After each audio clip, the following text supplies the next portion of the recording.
I reckon it's time to crack the books. Oh, Lordy. Has it come to that? Anybody bring their journal? I brought mine. I know I forgot it a couple weeks ago, but I brought my journal tonight. And I'm actually working on another journal too. I'm actually doing a journal on this deck in particular, spending time with it, meditating with these cards. It takes a while. I mean, there's 156 of them right here. It takes a while to put a journal together. But you will absolutely learn that deck. It will become part of you and all that fun stuff. So I am doing a new journal just particularly for this deck because ain't nobody else playing with it, man. I love it, man. So, all right. First things first, I'd like to show pictures of our card that we're doing tonight. And tonight we are doing the Emperor. This is Marchetti's, right? All of Cyril Marchetti's characters of the Emperor on this deck.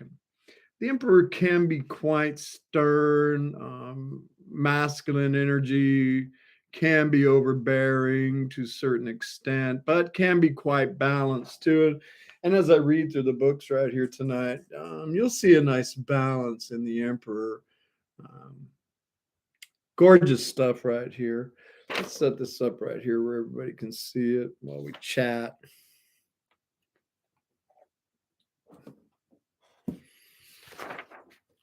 There we go. That way we know who we're talking about tonight. The Emperor.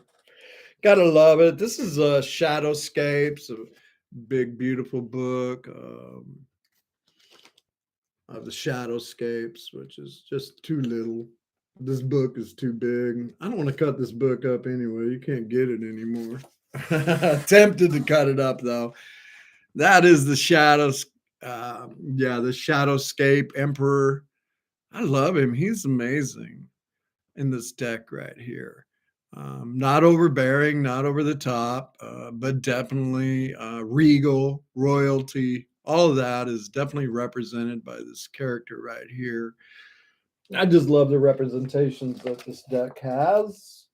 I may start playing with it soon. I have several copies of it. Let me see what else we got around here. This is from the Fairies. There's our Emperor. Tarot of the Fairies right there. I like that guy. Even the Eagle's like, what the hell? This is the Emperor? I don't know. You get the different flavors of all the cards. And, you do a little study in your journal right there. Know the book meanings and then get a little flavor off of the different pictures because that's an interesting Emperor right there. And go with the flow right here. This is the Tarot of Prague. These are Bubba Studios. They're oversized and all that. Collector's stuff and all that. But this is the Emperor from the Tarot of Prague. I love the Tarot of Prague. It's kind of fun. It's got old, like that picture behind it is some kind of tile work or something in the city of Prague itself. And then they put that cartoon character on top of it. Pretty cool. Pretty cool. This is the Emperor from Tarot Apocalyptus. This is a deck that I made myself. I got the book that comes with the deck and cut it apart. Stuck some stickers and some glue on it. Michael's little hobby time. And I put together a major arcana deck for myself. Again, one that not a lot of people have, right? But I love this Emperor. He's awesome. He's even got the wheel on him right there. Got the eagle. That's just an awesome Emperor. This is from the Tarot Illuminati, right? The two sister decks put together right here. I just love the regalness of this Emperor myself. But you guys know I love this deck. I love the big granite throne, right? The stability represented by that granite throne. Of course, the Emperor many times always has their armor on because shit, man, they're prepared for battle. They've been in battle. I always see this guy's kind of chilling because this guy's leg cocked up right there, looking at a new world. This is tarot, tarot Illuminati. Again, I clipped this out of the book. This book, right? Where is it? This book right here that comes with the kit. Another little project of mine, because I got the big pictures in it. So I made a little project years ago, and those decks still lasting. Let's go. What we got right here? Oh, the Emperor from the Starman. I love him. I love him. I like how I always talk about the sacral chakra being lit up many times, and this card comes up, and how, I don't know, that may be divine feminine over there, and how they need to follow, this leading over there to the protection of the Crystal Palace. I love it. That's the Starman, the David Bowie. This is the Visconti. One of the oldest known decks on the planet. It's hanging in a museum somewhere. They're still selling them today. What a great idea to make a tarot deck. This one's all gold and shiny and all that. I don't think the one hanging in the museum is gold and shiny, but this one is. It comes with it's a Grand Trump deck. It is the Emperor. Yeah, I like him right there. He kind of looks mellow. I could deal with that guy. I could deal with that guy over this guy. This guy looks scary as shit, man. Damn it. Damn it. Yeah, this guy looks like somebody I can handle right there. Yeah.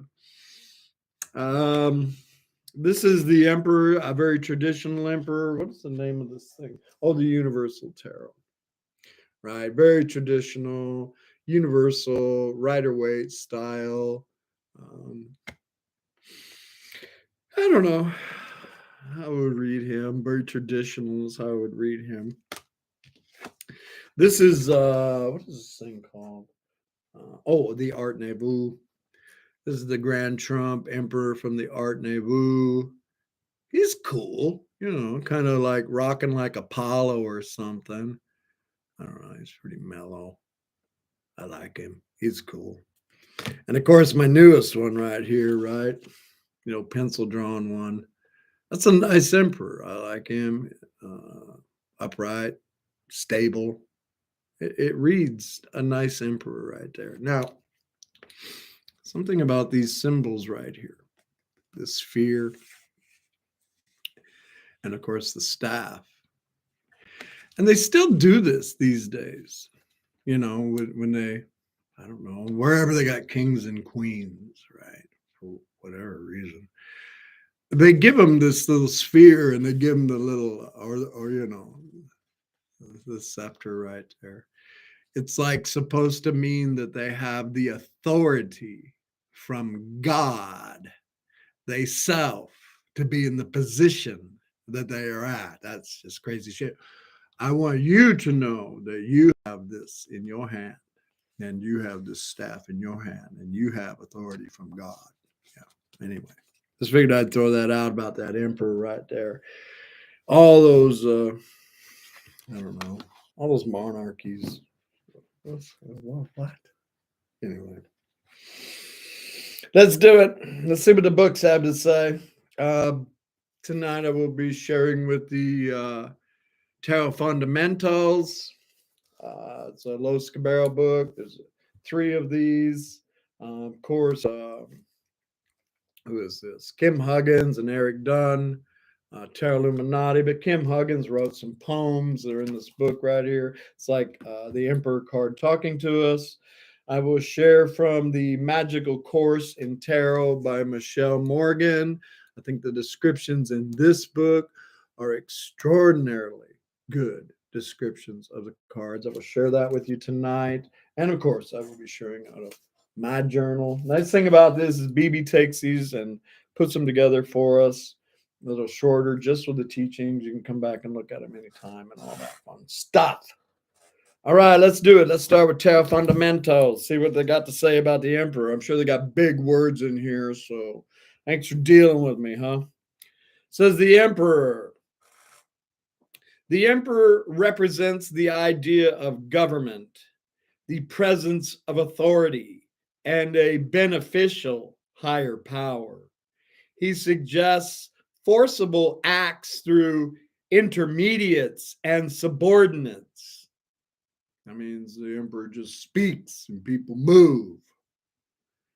He expresses male qualities of assertiveness, creative energy. That's interesting too, right? Masculine creative energy is more of a straight line, A to B. And feminine energy would go A,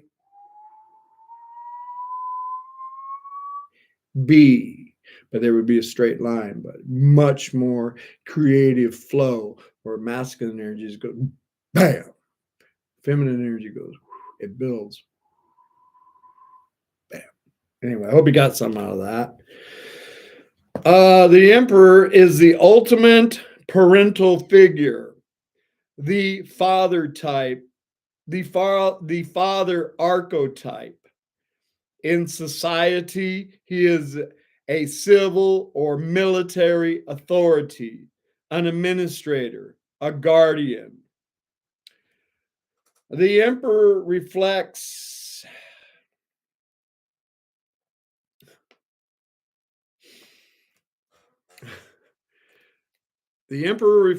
discipline while lacking the passion of the empress. There it is right there. He reflects solid, swift action aimed at organizational and rational activities. He is a stable reference point, enjoys rules and the settling and reaching of concrete goals. The emperor's authority will express itself through intermediates. Again, how the emperor would speak and people would move. The emperor's authority will express itself through intermediates rather than in person, thus echoing his detachment. He is rarely personally involved in a situation, but dictates from afar. The emperor is impartial.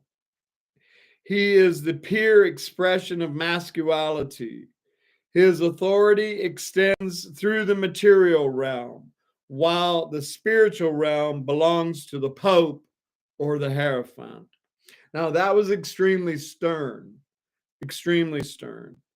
and it can be, but Michelle Morgan has a nice description of the emperor, not as stern.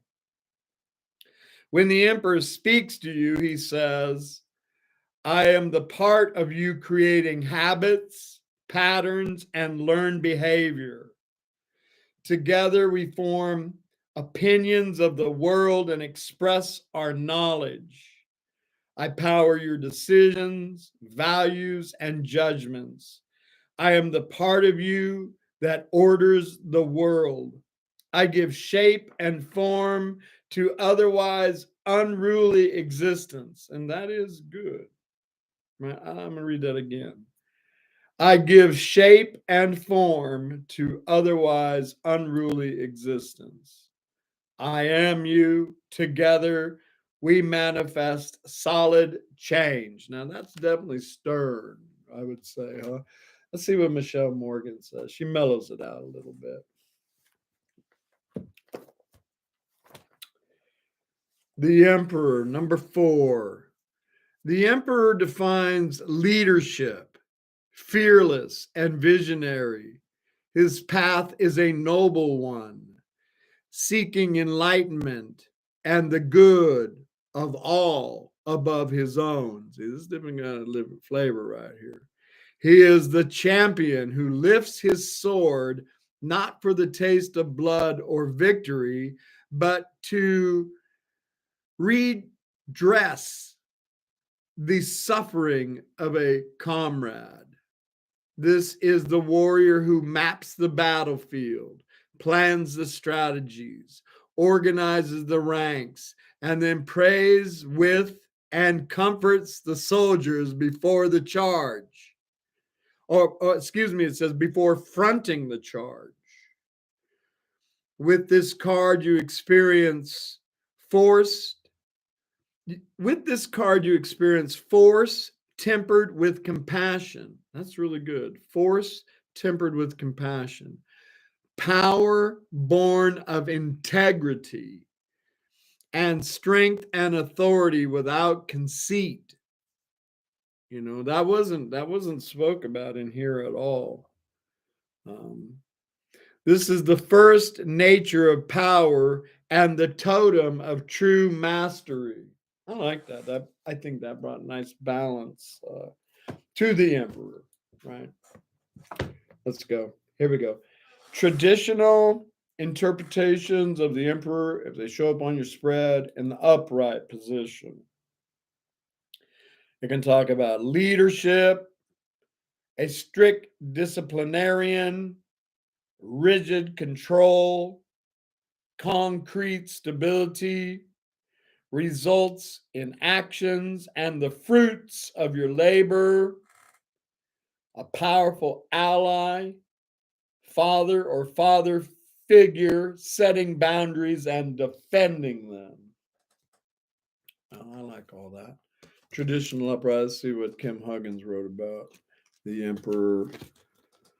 Power and how to use it, responsibility, being in a position of power and leadership authority, someone in a higher position than others, structure and order, laws to abide by, a strong masculine figure, activity and primal force, solving conflict through power, courage, ambition, giving orders. What else we got? Let's see what I got in my book.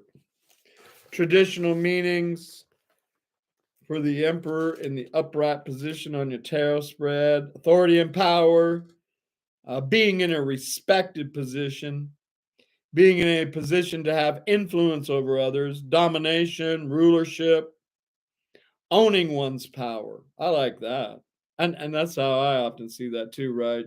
I call this card Aries seated in their power. Many times I will give that to the reader, them being the authority and the power.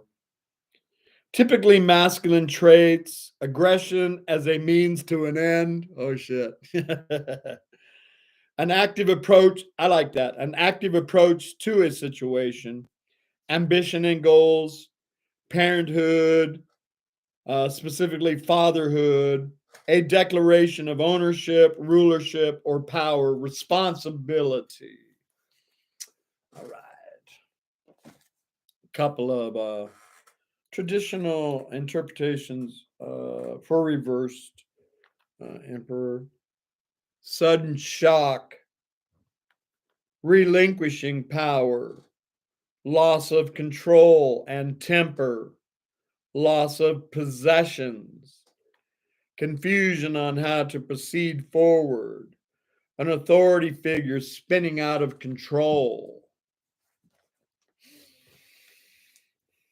conflict for conflict's sake, or to undermine the power, authority, or dominion of another, refusing to take responsibility, feeling uncomfortable in a position of influence, hiding from one's duties, power used for unscrupulous ends,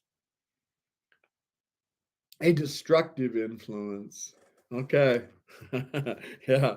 Yeah. All right. That's something to pay attention to if it shows up on your board, huh? In the reverse. All right.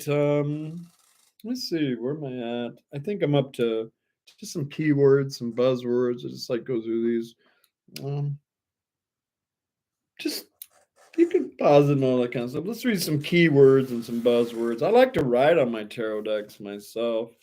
I put keywords and buzzwords on a bunch of my stuff. I got no problem if I got my writing all over my own tarot decks. It's just part of the way it is, right? There's writing all over Tinker's Dam. Writing all over it. By the way, just a little break right here. I found this amazing tape, right? I probably showed it before. Looks like this. Um, at the hobby shop, it seems to stick. It doesn't seem to peel off, when you shuffle. it's doing good, and I'm able to write on the backs of my cards, and I can remove them one day if I want and all that fun. So I figured I'd share that with you because ain't nothing wrong with tagging your cards. Nothing wrong with it, man. I still do it after years. I still tag my cards. Are you kidding me? There's a lot to these. All right, keywords: rulership, power, control, structure, laws, order, fatherhood, responsibility, leadership, boss, action, war, aggression, ambition, achievement, solid foundation, dominion, authority, rigidness, precision, arrogant, domination, responsibility, order, power, government, rationalism, discipline, command, law, inflexible, tradition, adventure, supremacy, administration, requirement, overlord, skill. All right. And I think keywords are important. Like I said, I tag all my stuff and did for years. They even sell tarot decks anymore that they got keywords on them. I think 5 cent tarot. Ain't that what it's called? 5 cent tarot. Anyway, they got keywords on. That's a cool deck, and it flipped upside down, and the keywords for reverse are on the bottom. All that kind of fun stuff. Let's let's read the poem from Kim Huggins and call it a good teaching on the Emperor, huh? The Emperor, Aries, seated in his power. The first time a would-be warrior holds a sword, he believes power to be inherently resident in the weapon itself. Many of those who use tools to create something in their lives think that the power and ability lies in the tool itself. But when the would-be warrior learns to wield the sword, he learns that the power lies within himself. Therefore, all the responsibility for that power lies in him and his actions. The throne upon which the ruler sits is given the honor of being the seat of power. Yet no order, no laws, or power comes from that throne. It comes from the ruler seated upon it. Many would-be warriors seek training in the skills of the sword and axe. I first teach them the art of self-control and discipline.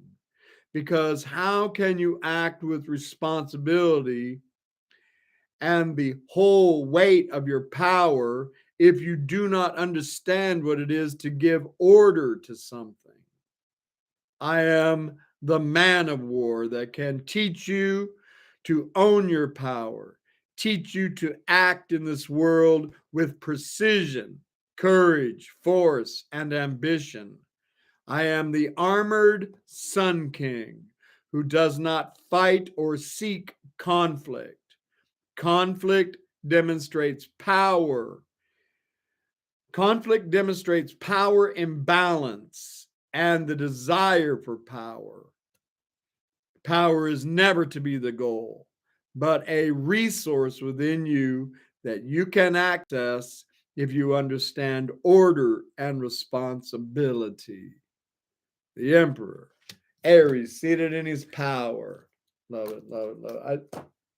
I love it, the Emperor. I think it gets kind of a hard rap in the tarot world. I rap him pretty hard. I do myself. But anyway, hope you got something out of that. Always fun. Thanks for letting me teach tonight, guys. Appreciate you. All that fun stuff.